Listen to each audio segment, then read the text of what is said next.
left me in the middle of the cold taiga. He thought I would never return.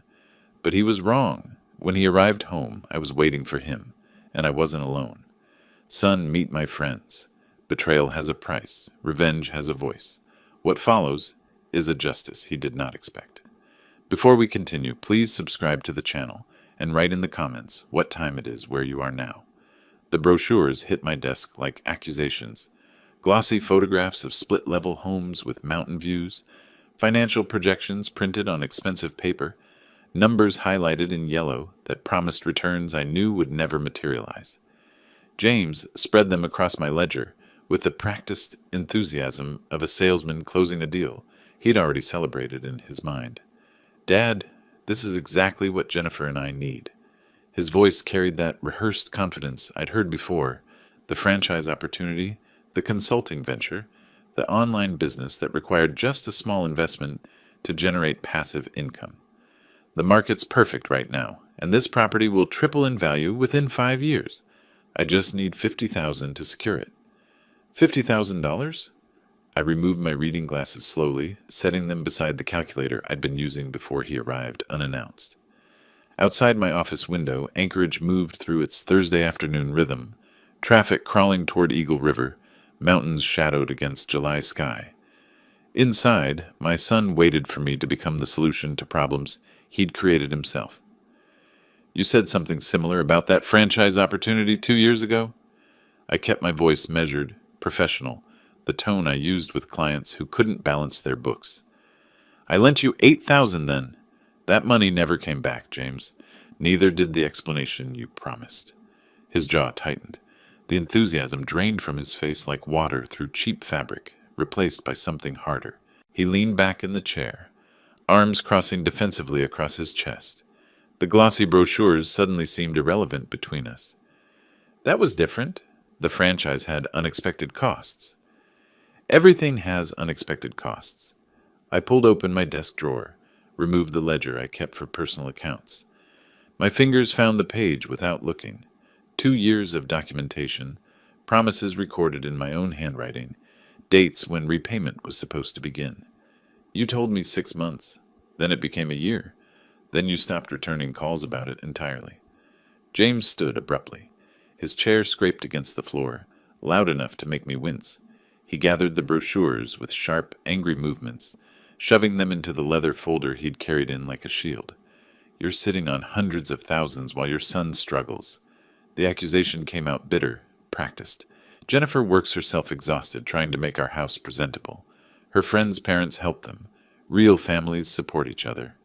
Real families. The phrase hung between us like smoke. I thought about Sarah, gone 5 years now. Who would have known exactly what to say to bridge this gap? Who would have found the balance between support and enabling that I couldn't seem to locate anymore? You know what her father did? James pressed forward, voice rising. He gave them $30,000 for their down payment. $30,000. Without hesitation. Without lectures about responsibility. That's what real support looks like. Real responsibility means honoring your commitments. I stood to meet him at eye level, though at 62 my back protested the sudden movement. I'm not a bank, James. I'm not an ATM machine, and I won't fund your lifestyle choices when you can't manage what you already have. The silence stretched between us like a canyon. Outside, someone honked their horn.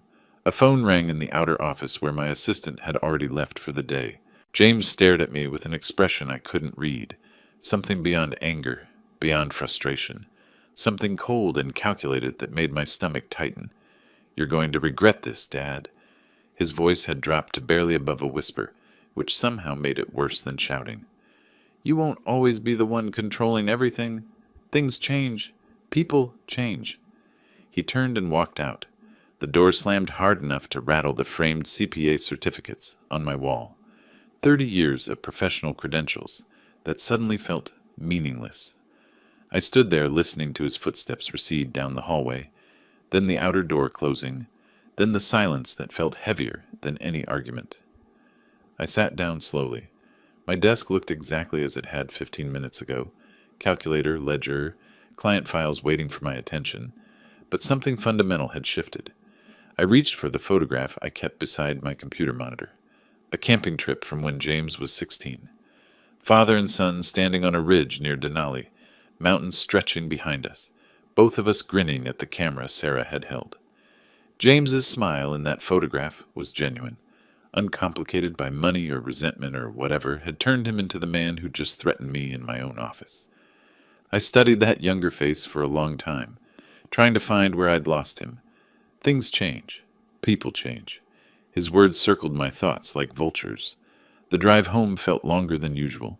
Traffic moved with its typical sluggish persistence, brake lights flaring red in the lowering sun, but my mind stayed trapped in that office confrontation. James's final words kept echoing. "You're going to regret this." Not a prediction, a promise. I parked in my driveway but didn't get out immediately. The house waited, small, practical, purchased 30 years ago when Sarah and I were starting out. The mortgage had been paid off for a decade. No debt. No financial leverage over my decisions. That independence had always felt like security. Tonight, it felt like isolation. Inside, the silence pressed against my ears. I dropped my briefcase by the door, moved through rooms that had felt emptier since Sarah's death. The hallway displayed our history in photographs. James as a toddler, as a Little League player, as a teenager holding up a massive salmon he'd caught on the Kenai River. Somewhere between those images and today, something had fractured. I made coffee I didn't want, scrambled eggs I barely tasted. Thursday evening bled into Friday morning.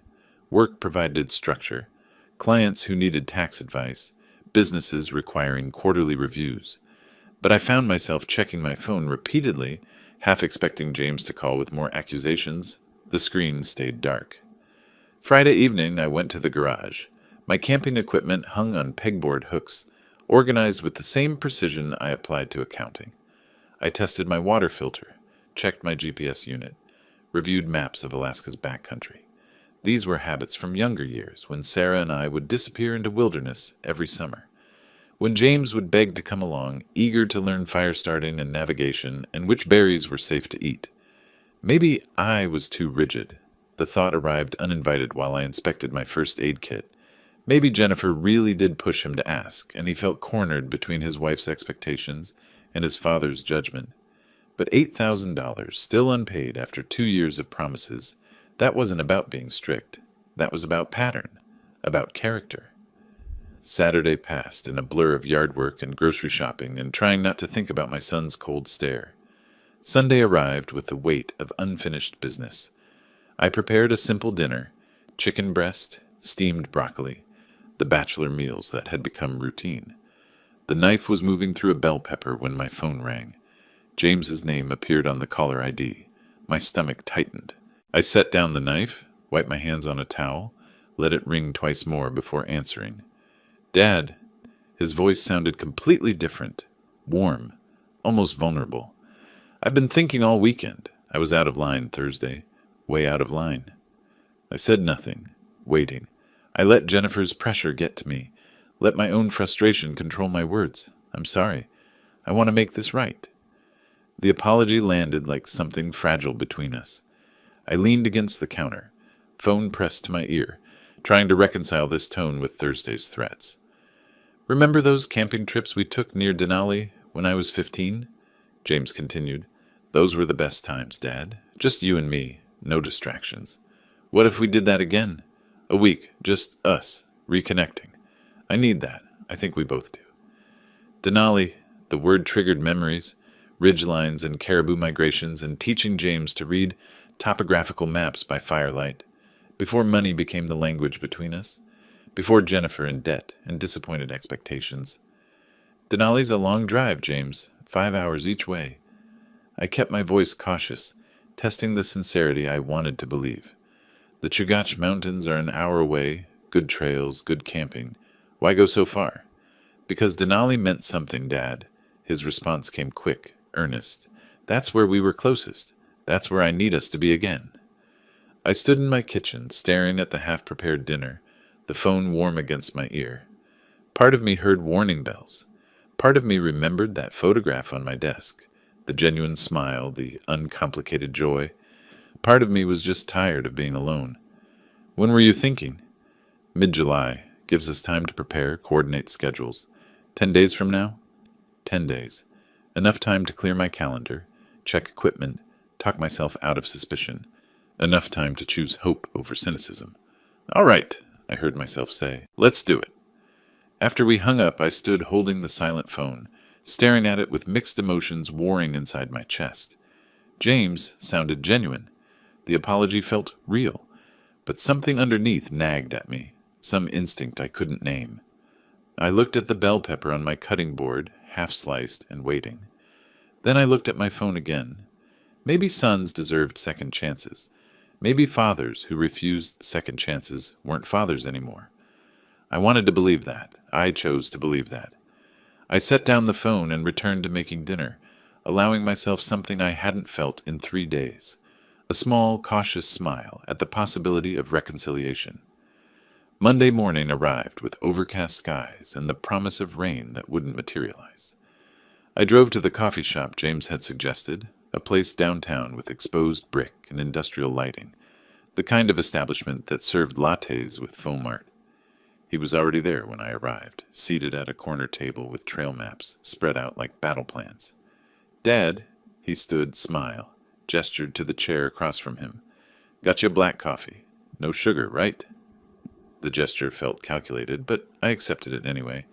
I sat down, pulling my own topographical map from my jacket pocket. The Chugach Range, familiar terrain I'd hiked dozens of times. "James, the Chugach is solid wilderness."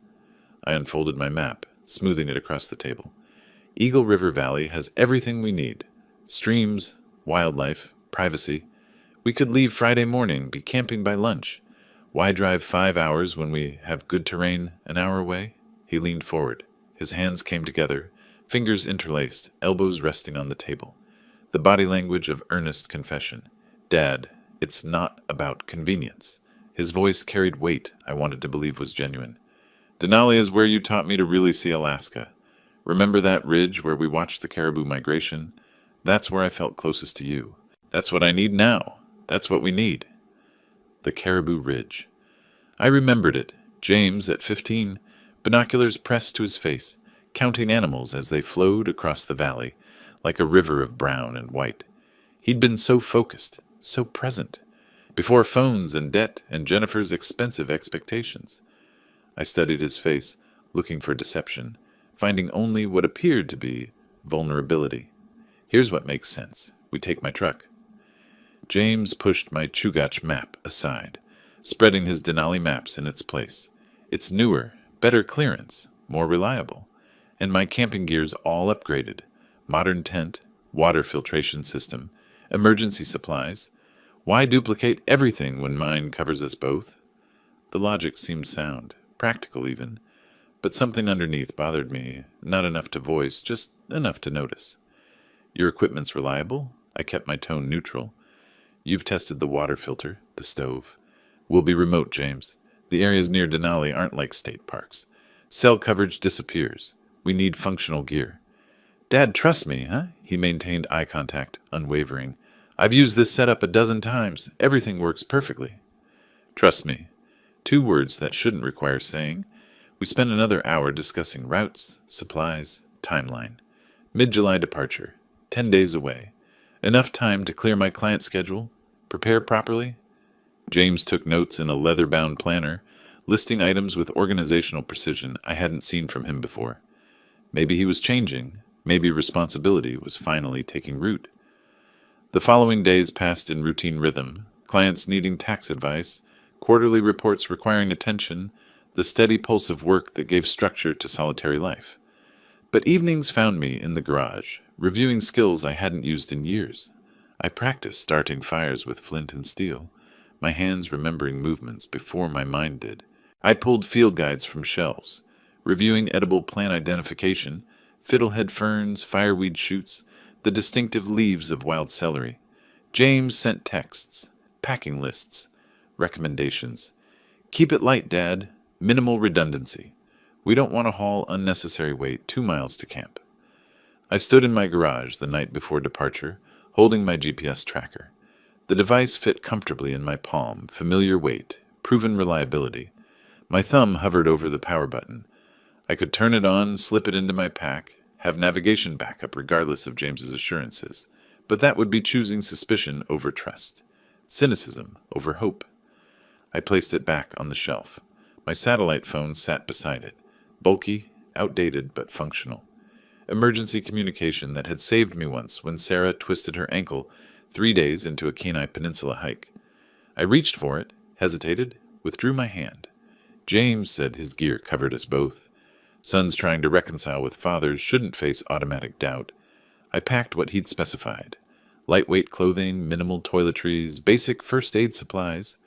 My pack felt incomplete without the safety equipment I normally carried, but reconciliation required compromise. Trust required risk. That night, I loaded everything into my truck's passenger seat, ready for the early morning drive to James's house. I paused at my front door, looking back through the hallway toward the garage where my GPS and phone remained on their shelf. Something felt slightly wrong. Not wrong enough to cancel, not wrong enough to justify suspicion, just wrong enough to notice. But sons deserved second chances. Fathers who refused second chances weren't fathers anymore.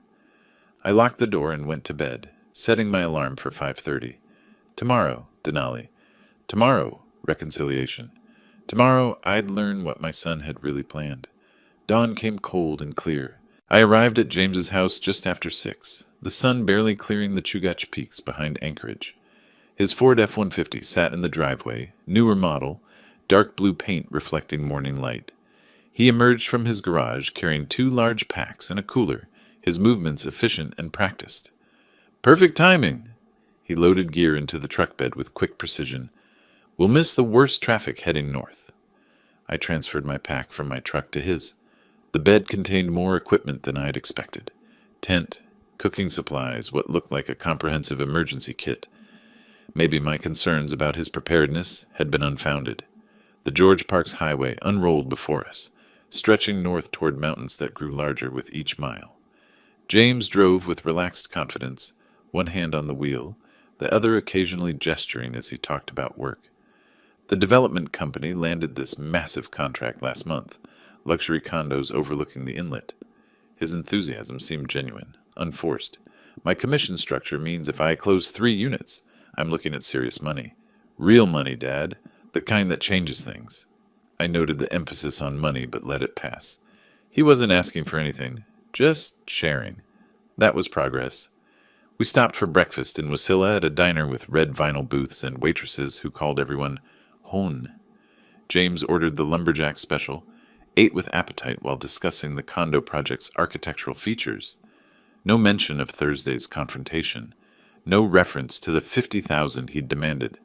The omission felt deliberate, strategic, but I chose to interpret it as maturity. Past Talkeetna, civilization thinned to scattered homesteads, and then nothing but wilderness. Spruce forest pressed close to the highway, mountains looming white and massive in the distance. James's phone lost signal gradually, bars disappearing one by one until the screen showed only emergency calls available. There it is. James pointed to a turnoff barely visible through the trees. Our access point. We parked at a trailhead marked only by a weathered wooden post. No other vehicles. No signs of recent use. The isolation felt total, complete. Exactly what I'd once loved about Alaska backcountry. Today it felt different, heavier. The hike-in took 90 minutes. 2 miles through dense spruce taiga, following a trail that required experience to track.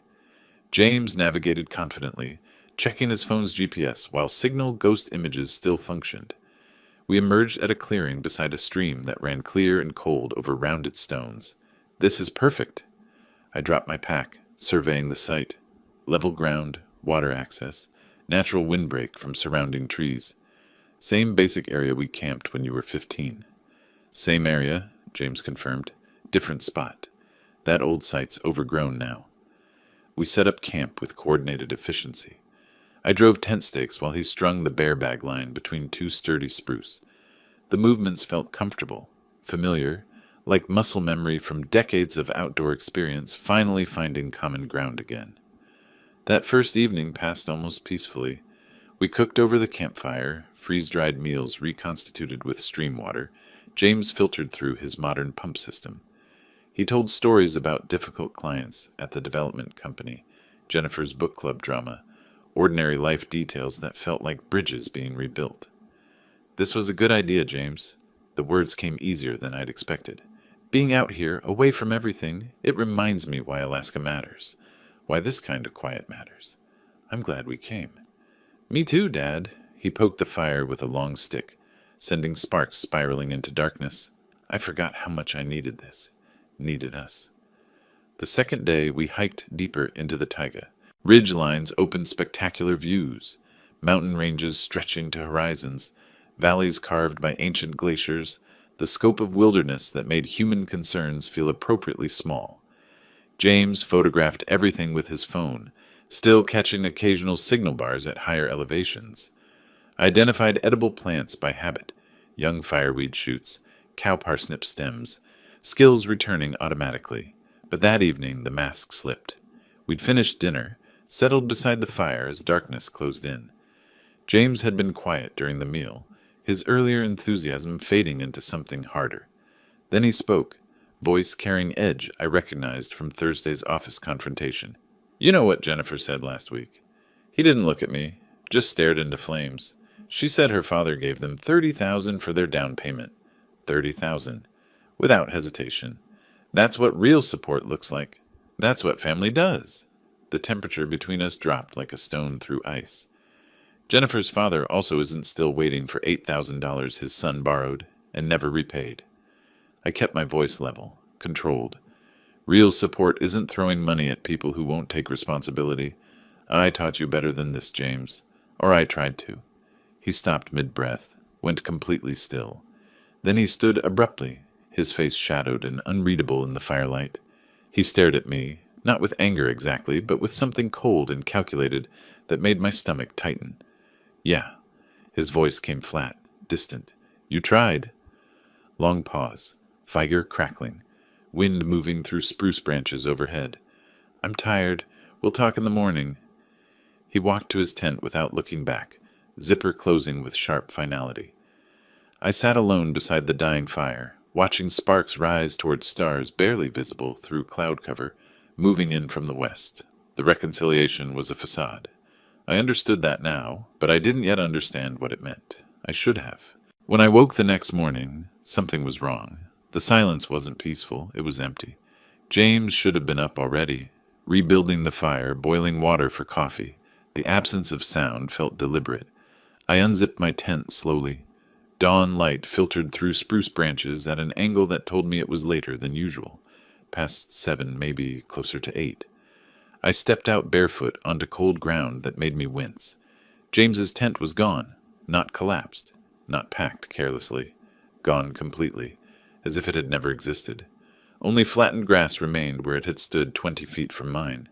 The fire pit held nothing but cold ashes from last night. No fresh kindling, no signs of morning activity. I walked the perimeter of our camp, my chest tightening with each detail I registered. The area where James had stored his gear showed only crushed vegetation. Every trace of his presence had been systematically removed. I turned toward my backpack, still leaning against the log where I'd left it. Something about its position looked wrong, slightly tipped, the main flap not quite closed the way I'd secured it. I dropped to my knees beside it. My hands moved through pockets and compartments with increasing urgency. GPS navigator, gone. Satellite phone, gone. Lighter, gone. Trail map, gone. Most of the food supplies we'd been sharing, gone. What remained felt like mockery.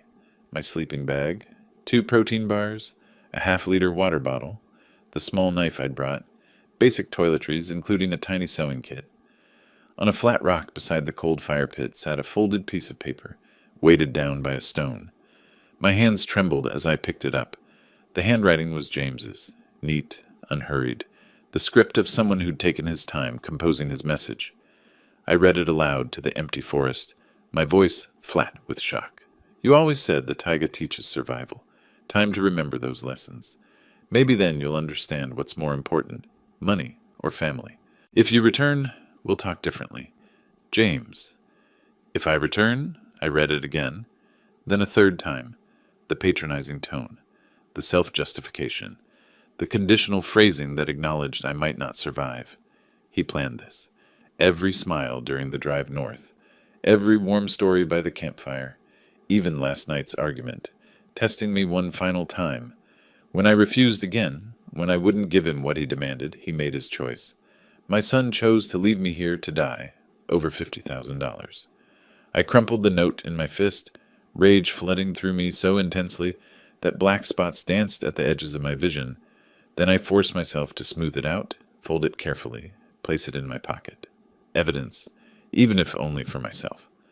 I walked toward the trailhead direction, 2 miles through dense forest. I couldn't see the parking area from camp, but I knew with absolute certainty that the truck was gone. The silence confirmed it. The isolation was total. 50 miles, maybe more. Between here and the Parks Highway, the main road that could take me back to civilization. 50 miles of wilderness, with no navigation equipment, no communication devices, no fire starter, minimal food, and water that would last perhaps one day if I stretched it impossibly thin.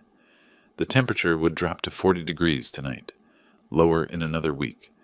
I had a sleeping bag rated for 50 degrees, and a knife the length of my palm.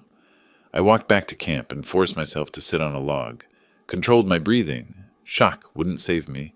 Rage wouldn't save me. Only clear thinking would keep me alive. James thought I was just an accountant who took camping trips. Comfortable, soft, someone whose wilderness skills were decorative rather than functional. He forgot where I learned those skills. 30 years of Alaska backcountry before he was born. Before Sarah. Before mortgages and clients and comfortable suburban life had made those abilities unnecessary. He forgot that I taught him everything he knew about survival, which meant I knew more, which meant I'd held back, which meant he'd underestimated me completely. I stood, retrieved the water bottle, took a single measured sip, 1 capful no more, then replaced the cap with deliberate care. That careful conservation marked something shifting inside me, from victim to strategist, from shock to calculation. James made a mistake leaving me alive. He made a bigger mistake underestimating what I could do when survival became the only option. If I die out here, he inherits everything anyway. My business, my savings, my house, everything. But I wasn't going to die. I was going home. And when I got there, my son was going to learn what happens when you try to murder your father over money. South. The Parks Highway ran south of here. 50 miles. Maybe less, maybe more. 3 days if I moved smart. 4 if I was weak. 5 if I made mistakes. I wouldn't make mistakes. First problem, navigation. I pulled my toiletry kit from the backpack, soap, razor, tiny scissors, and there, overlooked by James in his systematic looting, a single sewing needle barely an inch long. I sat by the stream. The knife blade became a magnetizer, stroking the needle repeatedly in one direction. Friction and ferrous metal. Physics I'd learned 40 years ago and never forgotten. 20 minutes of patient repetition. I filled the bottle cap with water, floated the magnetized needle carefully on the surface, watched it slowly align itself north-south, wobbling before settling. I scratched an arrow on the cap's edge marking south. Crude, imprecise, but functional. I shouldered my pack and began walking. The first day stretched into eternity. Dense spruce forest where sight lines extended maybe 30 yards. Uneven ground studded with roots and hidden beneath moss. I checked my improvised compass every 30 minutes, adjusted course, kept moving. 1 capful of water every 2 hours, precisely measured despite the thirst that became a constant scream by afternoon. 15 miles, that was the goal. 15 miles before darkness forced me to stop. The first night nearly killed me. I built a lean-to from fallen branches and evergreen boughs. Work my hands remembered even as my brain struggled with exhaustion. Crawled into my sleeping bag wearing every layer of clothing. The temperature dropped. 40 degrees, maybe lower. The bag was rated for 50. I ate 1 protein bar with agonizing slowness, making each bite last, letting it dissolve on my tongue. 400 calories to fuel a body that had burned thousands. Hypothermia crept in through inadequate insulation. I forced myself to shiver actively, generating heat, fighting the dangerous lethargy that whispered I should just rest, just sleep, Just stop struggling. I thought about James, warm in his house, sleeping beside Jennifer, believing his father was dying in the wilderness he'd been abandoned in. That rage kept me warm enough to survive. Dawn came eventually. Everything hurt. I forced myself up, forced myself to move, because stopping meant dying. The second day brought small mercies. Wild blueberries growing in a clearing where sunlight penetrated its canopy. Alaska's brief summer had ripened them perfectly. I ate carefully. Too many would cause stomach problems I couldn't afford, but the sugar provided energy that the protein bars couldn't match. Afternoon brought me to a stream, shallow sections where water moved quickly over stones. I waded in barefoot, the cold shocking away exhaustion momentarily. Hand fishing. I'd learned it in my 20s from an Athabascan guide on the Copper River. Stand motionless. Let the fish forget you exist. Then quick hands, trapping them against submerged rocks. 3 attempts over an hour. 2 successful catches. Small grayling, maybe 6 inches each. I hesitated only briefly before eating them raw. Protein. Essential calories. The texture made my stomach lurch, but I forced them down. The second night passed slightly better. I knew what to expect. Knew how to manage the cold. Knew that morning would come if I just endured. The third morning, I stumbled onto a dirt road. I dropped to my knees in overwhelming relief. The first emotional break since reading James's note. Allowed myself 2 minutes of closed-eye breathing, then stood. The road was primitive. 2 ruts with grass growing between. Rarely used, but roads led somewhere. Roads meant people, eventually. I walked down its center, making myself visible. An hour later, I heard an engine. The pickup truck that appeared around the bend was old but well-maintained. Dark green paint faded by weather. It slowed as it approached, pulling to a stop 20 feet away. The driver climbed out, man in his late 60s, weathered face suggesting decades of outdoor work, practical clothing worn with the comfort of long familiarity. "You all right there?" Concern evident in his tone. "You look like you've had a rough time. How long you been out here?" I straightened despite exhaustion, accepting the water bottle he offered, but drinking slowly, controlled. 3 days. I kept my voice steady, crafting the story even as fatigue pulled at my thoughts. Got separated from my camping group near Denali. Navigation equipment failed. Had to walk out. "You headed toward Anchorage?" "Thomas Miller." He extended his hand. "Former park ranger. Yeah, I'm heading back from a hunting trip. Climb in." The truck's passenger seat felt impossibly comfortable. Thomas didn't press immediately, just drove, letting me collect myself. 3 days? He said eventually. "That's serious country back there. You're lucky. Most people panic, make bad choices. You kept your head." "Old habits." I accepted the credit while deflecting attention. "I've done Alaska wilderness before. Just never planned on testing those skills quite so thoroughly." We drove in companionable silence for a while. Then I asked the question that had been forming since I'd found James's note. "Question for you, Thomas. You worked for the Park Service. What happens legally if someone abandons a person in wilderness? Hypothetically. Just curious about Alaska law after this experience."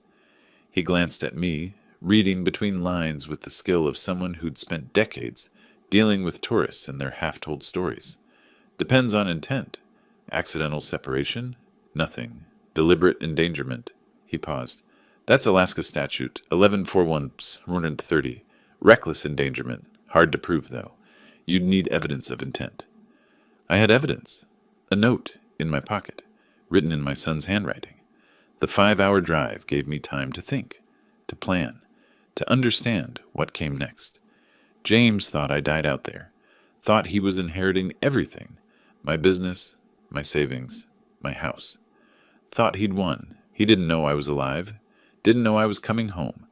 And he definitely didn't know what happened next. Thomas dropped me at my house around 2 in the afternoon. We exchanged phone numbers in his truck's cab, mutual respect passing between us without need for elaboration. "Take care of yourself, DeWitt." He gripped my hand firmly. "You survived something most people wouldn't. That means something." "It does," I agreed. "Thank you, Thomas." I stood in my driveway, watching his truck disappear around the corner, key in my hand, looking at my home with different eyes. 4 days ago, I'd locked that door, believing I was going camping with my son. Now I understood what my son had actually planned. Inside, everything was exactly as I'd left it. Mail scattered on the floor beneath the slot. Dishes from my last breakfast still in the sink. The normalcy felt surreal after 3 nights sleeping on frozen ground, rationing water, wondering if I'd die alone in wilderness. I showered methodically, scrubbing away grime and sweat and the physical evidence of survival.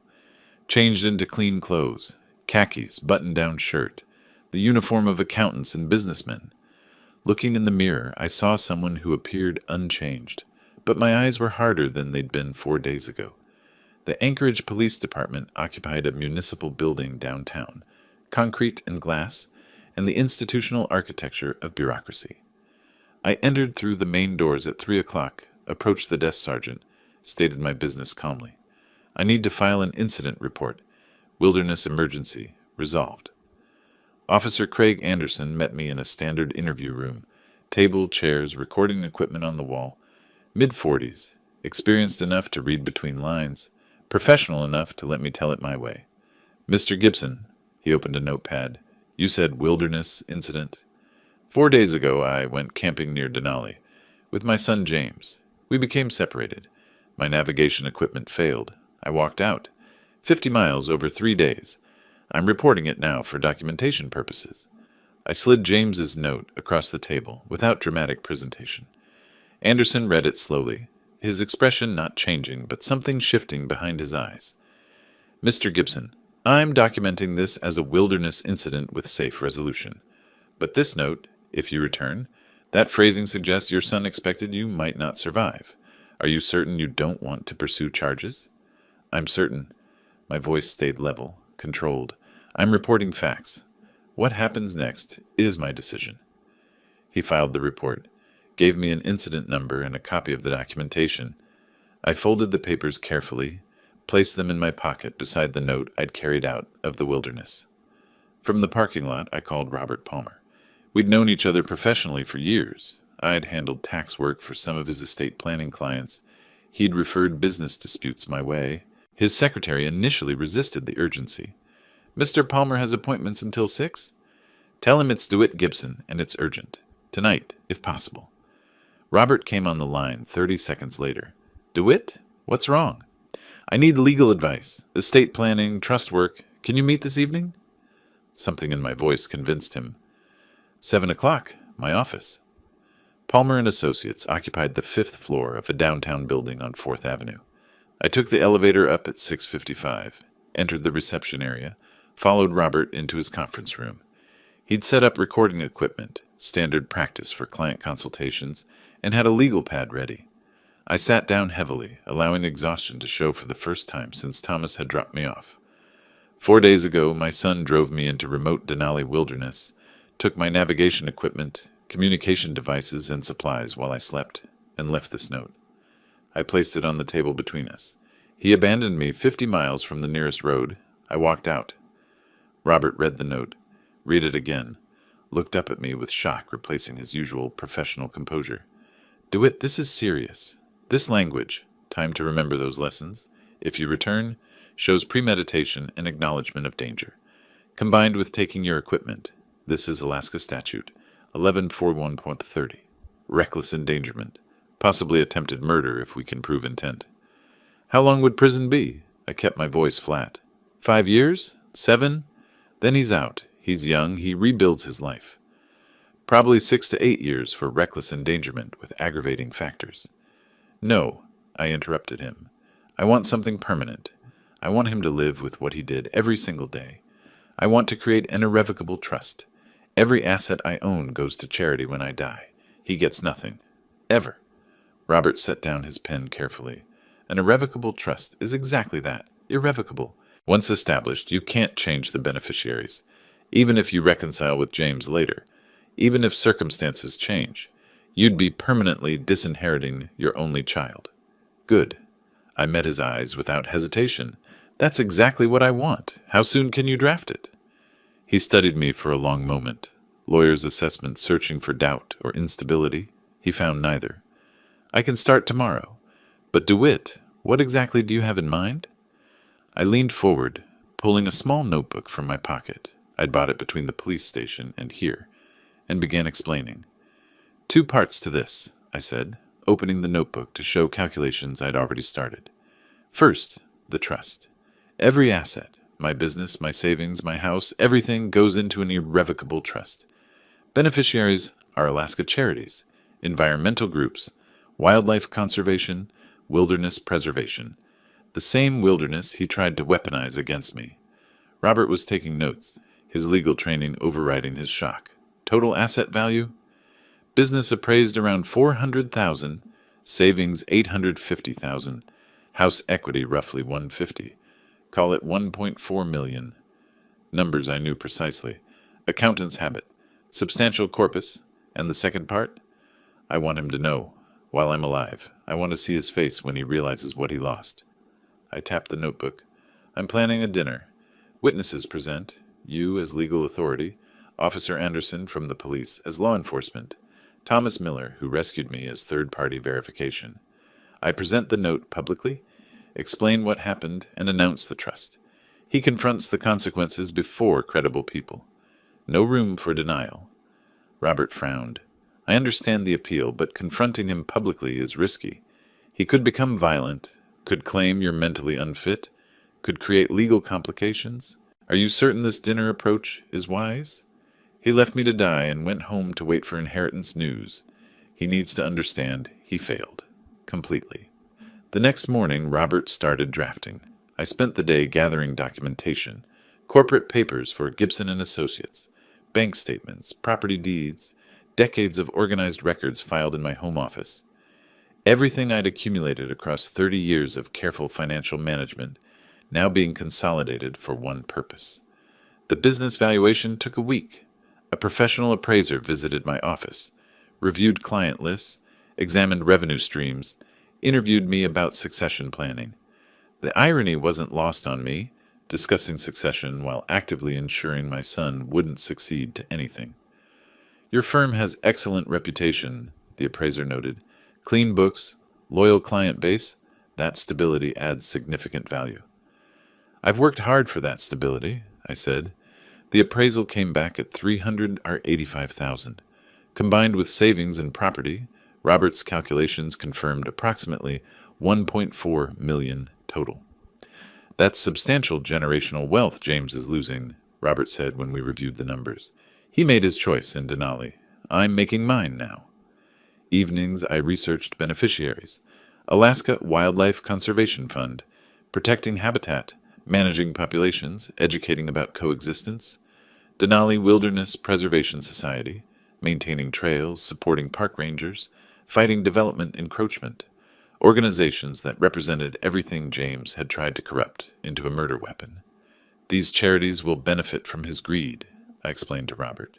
The wilderness he weaponized will be protected by the money he wanted. There's justice in that symmetry. 2 weeks after my return, early August now, 3 weeks since the abandonment, Robert called me back to his office. The conference room had been rearranged formally. A notary public sat at one end of the table. The trust document lay between us, 78 pages of legal language that would govern my estate forever. I sat down. Robert walked me through key sections, lawyer's thoroughness ensuring informed consent. Page 12 establishes the irrevocable nature. Page 23 designates beneficiaries. Page 47 specifies you retain life estate. You can use assets during your lifetime, but ownership transfers to the trust. Upon your death, everything goes to the charities. No provisions exist for James Gibson. No possibility of future modification. I understand. This is permanent, DeWitt. Absolute. Final. That's the point. The notary spoke with practiced formality. Mr. Gibson, do you understand this is an irrevocable trust? Once executed, you cannot change the beneficiaries, modify the terms, or reclaim the assets except as specified in the trust document. Do you execute this voluntarily? I do. My voice was steady, clear, completely voluntarily. I initialed each page, 78 pages of careful notation, accountant's precision applied to legal documents. Then the signature pages, my name written 3 times, witnessed, notarized, sealed. The notary stamped the final page. The sound felt definitive, permanent. Robert collected the documents, placing them in a leather folder. It's done. The trust is executed and irrevocable. I'll file copies with the bank tomorrow. Notify the trustees. Begin the formal transfer process. I sat back in my chair, feeling something settle inside me. Not satisfaction exactly. More like grim completion. A necessary task finished. Thank you, Robert. The dinner confrontation, you're still planning that? Yes. 2 weeks from now. Enough time to arrange it properly. I'll contact the witnesses, set the location, send James an invitation he can't refuse. I stood, straightening my shirt. He thinks I'm dead. Time to prove otherwise. Robert walked me to the elevator. DeWitt, I have to ask. Are you sure about this? The trust accomplishes your goal. You don't need the confrontation. Yes, I said simply. I do. The elevator doors closed. I held the folder containing copies of the trust documents, 78 pages that made James's betrayal permanent in law. He wanted my money. Instead, he'd lost everything, and he didn't even know it yet. The day after signing the trust, I began executing the transfers. Alaska Bank and Trust's vice president met me in a private office, walking me through authorization forms that moved $850,000 from personal accounts into trust accounts. Each signature felt definitive. Each transaction removed another piece of James's expected inheritance. This is a substantial transfer, Mr. Gibson. The banker looked up from her computer screen. The trust is now one of our larger estate accounts. Good, I said simply. Business retitling took longer. Corporate documents filed with Alaska's Department of Commerce. Amended articles showing trust ownership while I maintained operational control as trustee. Updated licenses. Tax registrations. I sent formal letters to longtime clients explaining the ownership structure change, maintaining professional appearance while knowing the real purpose. By August 10th, I legally owned nothing. The house, the business, every dollar, all trust property. I retained lifetime use rights, but nothing to bequeath. James's inheritance had been erased. The phone rang on the 8th, evening after I'd returned from the last bank visit. James's name on the caller ID made my jaw tighten. Hey, Dad!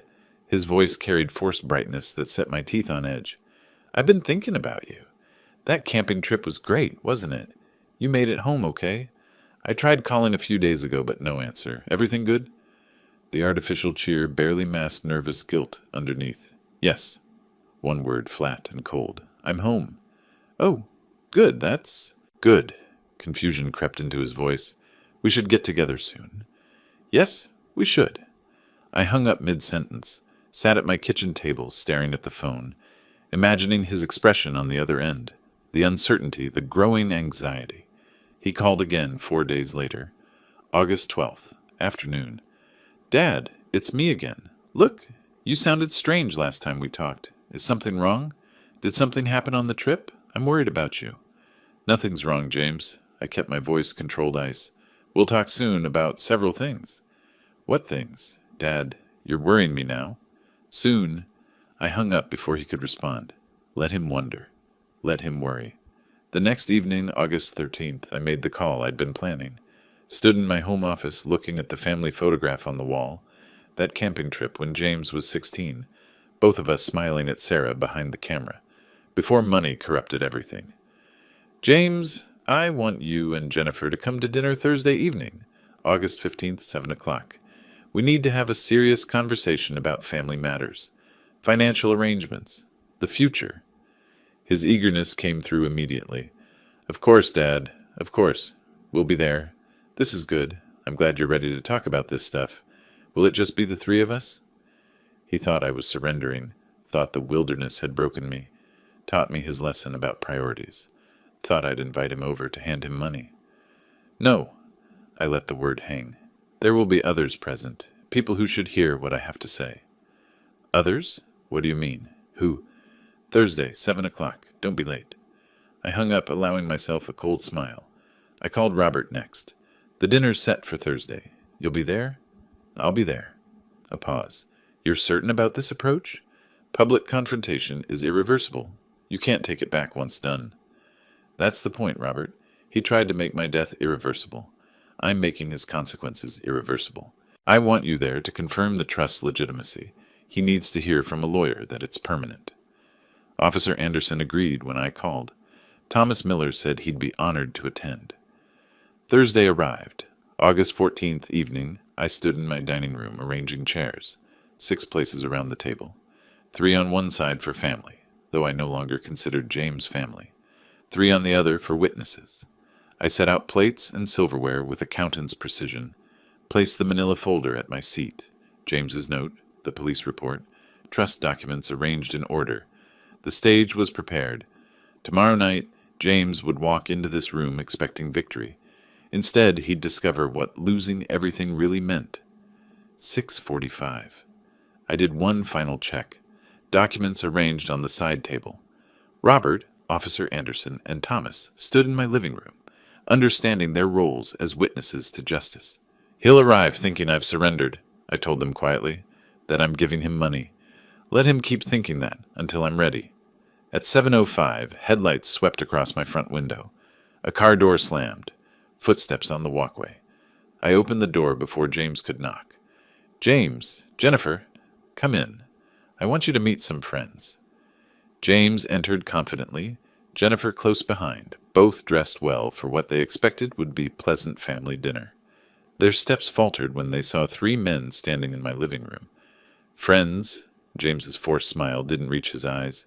"Dad, I thought this was family dinner." "It is." I walked toward the dining room. "These are the people I consider family now. Robert Palmer, my attorney.